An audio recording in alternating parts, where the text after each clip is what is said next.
Oh, that was just recorded. Alright, so you guys are a few weeks into the tour. You guys been going out beforehand with Battlecross. How has it been going? It's been really awesome. Like, I really couldn't ask for much more. We're playing for thousands of kids every night. Playing, amphitheaters, arenas. It's like pretty much amazing. And the response is great. I'm in heavy metal heaven, so this is good for me. And I like a lot of the bands that on tour. It's fun musically and personally. We're old friends with a lot of guys. We get to hang out. Yeah, I'm really enjoying this tour. It's great. Who are the bigger bands that you're fans of, or even the smaller bands? I'm actually a fan of everything that's going on. I appreciate it all at a certain level, but I'd have to say my favorite band to watch is Killswitch. Because of Jesse's back, or just in general, just Killswitch? I've always been a fan of the band, period. Like with Howard, with Jesse, it's I love their music. I like the way they write music. I'm a music nerd, so I analyze arrangement, song structure, chord progressions, melodies, whatever. Yeah, they're one of my favorites. But I'd have to say I'm very impressed with what Jesse's bringing to the table. It's what he did before was amazing, and now having him back, it's really exciting. It's just it's cool to watch. It sounds great. I'm digging it. I'm digging it, buddy. And how did you hook up with Battlecross for all these, I guess, off dates from the Trespass Fest? Well, I remember when the tour was getting put together, Byron was checking out Battlecross because they were obviously on the tour, right? And he was like, "Yo, this band's amazing." So we checked them out. We were like, "Yeah, we're feeling it." So, that's like we needed to fill some dates, on the way into the tour, in between on off dates, and on the way home. And it just made sense, They play first, we play second. We dig the music; it's a good fit. We talked to them, and they wanted to do it, so we did a bunch of off shows with them, and we have plenty more to come. So, yeah, they're great guys and really good music. Their record came out around the same time ours did, and they were riding like #1 on Sirius satellite radio. And I think our song "Don't Tell Me What to Dream" bumped them off #1 slot. I think they were like 5 weeks straight #1, and then we did #1 for I don't know how many weeks, but right on. I don't know, it just worked. It made sense, and I'm digging it. Gotcha. But all right, so you're the newer guy on God Forbid. How did that come about? Well, I've been with them a few years now. 3 years as of May, so soon to be 3.5 years. I used to play in a band called Himsa in Seattle. I joined that band 2003, I believe it was, and it was right around the same time God Forbid was coming up. Yeah. So both bands, Himsa and God Forbid, started in the late '90s, and then started getting popular, if you will, or whatever. Same time, so we were, in the same circles, met each other, became friends. I kept in contact with Doc mainly over the years, and we had discussed like a side project or whatever. And then when they came through Seattle on the Lamb of God tour, I went. That was April 2009. I said, "It's like, yo, where's Dallas? What's up?" And I just found out he quit. And they said they needed somebody permanent, and I said, "I'm available. I would love to do it." And so they took me out on tour. Silence that. Sorry. A creepy phone ringer. But it just clicked. Like, I think what I wanted to do and what they wanted, it just all worked. Like, I wanted to join a band where I could write a lot. Because that's what really is most important to me as an artist. Like, I love writing music. So I started writing stuff and sharing it with Doc. Doc was writing stuff, sharing it with me. We were collaborating right away. We just started writing and writing and writing, and then it was just kind of obvious, I think, that it worked. And I did some touring with him, and yeah, we all got along. We all knew each other, so just kind of a good fit. And here we are 3 years later, and made a record, toured a bunch, and we're going to keep doing it. So. Now, you had writing included on the new album, correct? Oh, yeah. It's pretty much, I think, 50-50 split between me and Doc musically. Yeah, if you look at the writing credits in the record, it's pretty much down the middle. So that may be why the record's a little different than what God forbid had done in the past. But it's a new chapter, and it works. It works for us. We're really happy about it, and I think the fans are really happy too. So Baron seems to be singing clean vocals. That is a lot more than Gone Forever, especially. Well, if you look at the dynamic before and after, like Dallas had a lot to do with clean it singing. seems to be progressing that way. So it's where he came out, like, and I don't sing yet, so I would like to at some point, but like certain gaps had to be filled, I guess, and so everybody had to step up their game in a certain way in order to make things work the way we wanted it to, and you can hear that with Byron singing more cleans, and I think it came out awesome, killer. Doc more stuff. It's really cool because through that transition, I think the band grew in a certain way into something new and a little bit fresh. So, yeah, we're happy. Hope everybody else is too. Yeah. And the last, I guess, formality question: what's next for the band? You guys released a new album, got a new video out. You guys are touring. What are you guys looking to in near future to do? Well, more touring or any? We both. The record's still fairly fresh. It came out March, so there's a lot more touring that has to happen. This is only the second tour in the United States on the record. We still got to get overseas. We got to get everywhere. Europe. I want to take it everywhere, and I know everybody else does too. Japan. Like, we want to go to China. Are there plans for that, or? There's talk about everything, but it will become reality. Like, that's in the plan. So I know we get a lot of questions from fans in the UK. They want us over there really bad. We definitely want to get there really soon. So yeah, there's a lot more touring left on this record. But I write constantly, and I know Doc does too. So when it's time, and the skeleton songs of what's going to become. No, I think, and we're pushing things constantly further in a new direction, and I've got a bunch of songs already that I'm excited about. So I think when it's time for the new record to hit, we're going to have a large library of material to choose from, which is good. I like doing it that way better. I don't want to just sit down and be like, okay, I got 2 months to write a record.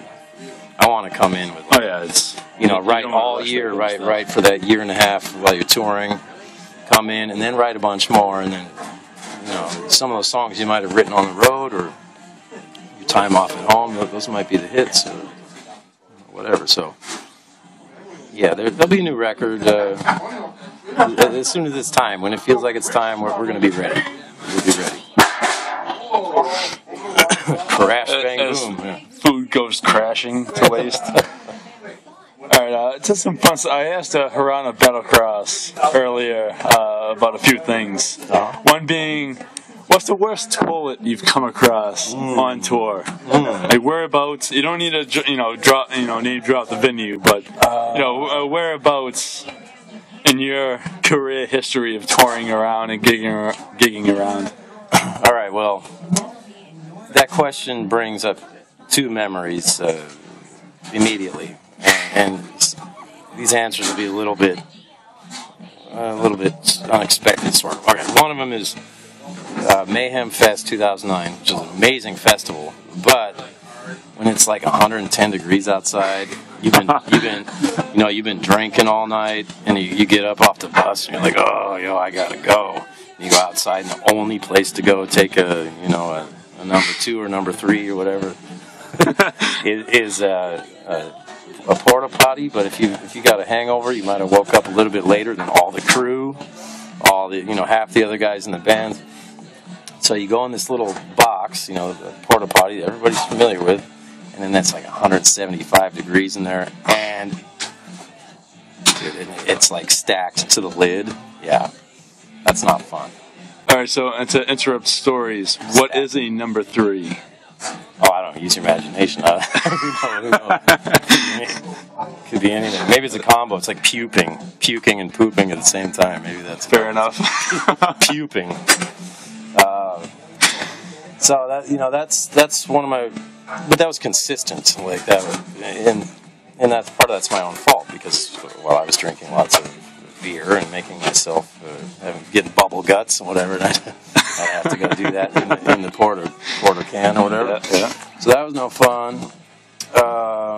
Another time I was actually the bathroom. Really, I was on tour with HIMSA, 2004 or 5, something like that. And we would not stop at rest stops when we had to pee back then. We would pee in Gatorade bottles. Yeah, So we'd fill them up, and then truck a bomb. Yeah, and you put them in the ditch, we call it, which is that space between the door and the seats. Like the little step there, the little recess. Yeah. So the thing's loaded with Gatorade bottles full of urine. I get out, I'm trying to fish through my backpack, I'm down on my knees, and the driver, who was our bass player, decided to pull the van forward as I'm fishing through my bag. The van rolls forward, a bottle falls out, rolls under the tire, blew up, boom, like dynamite. I was soaked like head to toe in somebody's urine. So yeah, that was one of the grossest bathroom stories. But I was actually the toilet, I suppose. I'll never forget that. That was so disgusting. Yeah, so there you go. How about that? Touring. Yeah. Especially in a van. Vanned. We're vanned right now. Vanned. And what beer are you drinking right now? We're starting to cover more beer topics. We are definitely a Heineken band. Heineken in a can. I've not seen that yet. I'm not a fan of Heineken though. Oh wow, you're missing out, man. I think. What about Beck's, or you don't like that skunky beer? It's light but a little bit skunky. If I go light beer, it's PBR. That's my favorite. I like Narragansett, but I'm more of a heavy lager kind of fan, or a Hefeweizen. Oh yeah, but I'm fruity beers. I'm more of a fan of that, but Hefeweizen will make you fat. I mean, if you're drinking 12 of those a night, please, you're gonna. Well, what is God forbid's beer of choice? I really have to say it's Heineken. I mean, that consistently, that's what we drink. And it, if you're drinking beers every day, you don't want to get all jacked up every day. It's light enough to where you can have a few. Yeah. Feel good to kind of. You go to bed and you're fine. You wake up the next day fine. Like if you're drinking Kilt Lifter or something every day, you're gonna be bummed. True. Yeah. So, how does God forbid have fun on the road? I mean, when you have free time between, days off, or you arrive to a venue early. Days off? What are those? You guys going out with Battlecross. What do you do for fun on the road? How do you entertain yourselves while driving for 6, 8 hours or killing time between when you go on or after you already played and you have the entire night left to have fun and talk to fans? Oh well, let's see. I mean, in the van, we all just fuck with each other and I don't know, just pick on each other. I think, but in a fun way. And we just laugh and we try to make the best of the situation. We got 9 people crammed in a van. And you got to laugh. Somehow. Any tomfoolery, any pranks, any really stand out kind of. Nothing really extreme. No, it's. I don't know. I think we just have fun with each other. We just joke around a lot, but days off, they're few and far between. We might go see a movie or lay in a hotel room and just sleep because we don't get any sleep. So it's like a high schooler's date night with the girl is what you guys do in your free time. Yeah, we hold hands and we eat popcorn and tell each other sweet nothings. We keep it pretty mellow. Like, really, our days off are so far between. Like, that you actually take the day off. If there's a movie we want to see, then we might all stop and have the band pay for it, or we'll all go out to a nice dinner, have the band pay for it, and just relax.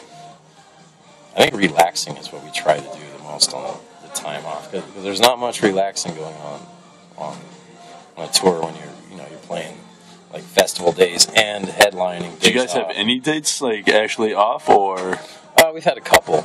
Luckily, we had a couple at home, so we got to go home, to our apartments and houses or whatever. Yeah. Hang with our dogs or girlfriends or families, whatever. My family's in Seattle, so unfortunately I don't get to see them as much as I'd like to. But, it's a hard life, man.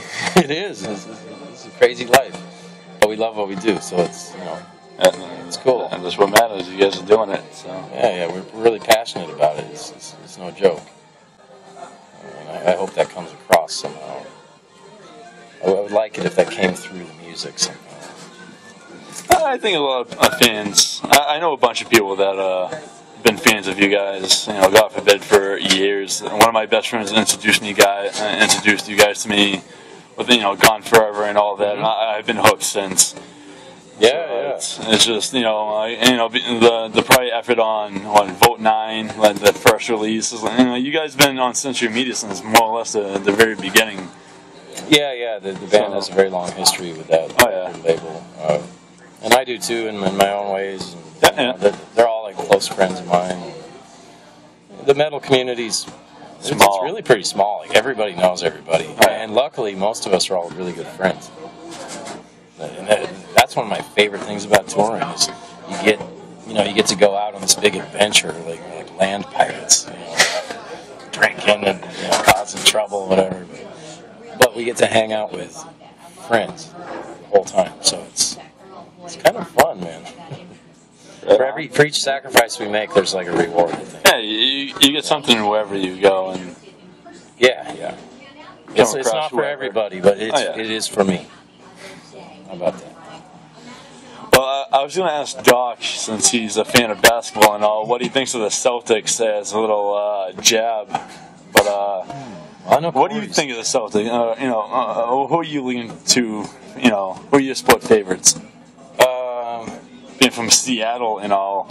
Well, see, back in the day when we had the Supersonics, I was like Gary Payton, Sean Kemp fan. And you had Griffey Jr. with the Mariners. And back in the 90s, the Seattle was kind of hot. Nowadays, I don't think they got much to offer. They had Ichiro, but I think Ichiro went to New York.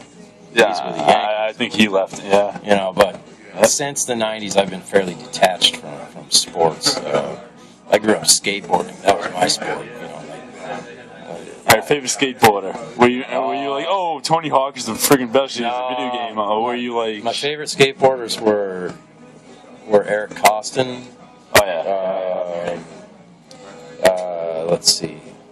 Pretty much the whole girl skate team. Remember girl skateboards? I don't know. They're still around. I was more of an element in Shorty's rider myself. Yeah, Chad Muska and those guys. I was always Chad playing the video games, and yeah. I tried to get his boards when I was growing up. But I'm a little older than even that generation. I'm 34 years old, so you go back like when I started, it was Lance Mountain, Tony Hawk, Tom Guerrero, Mike Vallely, or however you say it. I'll do like the Bones Brigade, and then when skateboards started getting noses on them, remember they used to look like fish with just a tail. They got like double kick, Then things started getting really interesting in the sport, and then there was when Blind came together, the skateboard company and team with Mark Gonzalez. That was a really big point for me in my life with skateboarding. Guy Mariano, Jason Lee before he was an actor. That's right. Yeah, he was an amazing skateboarder. So, that's a lot of my roots. But skateboarding led me into heavy metal. It's punk rock and then a more aggressive type. Yeah, because it went with the sport. And then hip hop came in.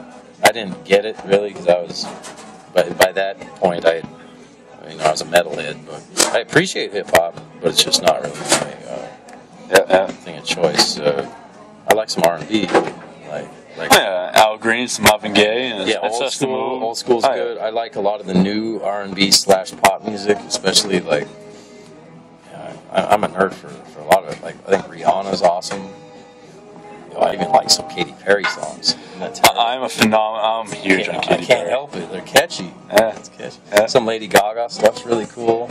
It's a little bit too Madonna-ish for me. Like, well, I love Madonna, but I see it's like some of it's just like, well, that's a little too close. But whatever, I still listen to it. But yeah, Katy Perry and Rihanna.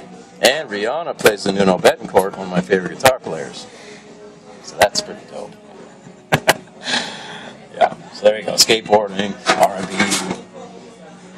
Nuno Betancourt, Extreme. We're in Boston. Extreme, one of my favorite bands of all time. If you like Eddie Van Halen, listen to Nuno Betancourt. Blow your doors off. There you go. Well, we found out some good information here tonight. Yeah, and personal. Yeah. That's all I have for you. So any last words, or? I mean, nothing aside from the standard ones, but they're still very meaningful.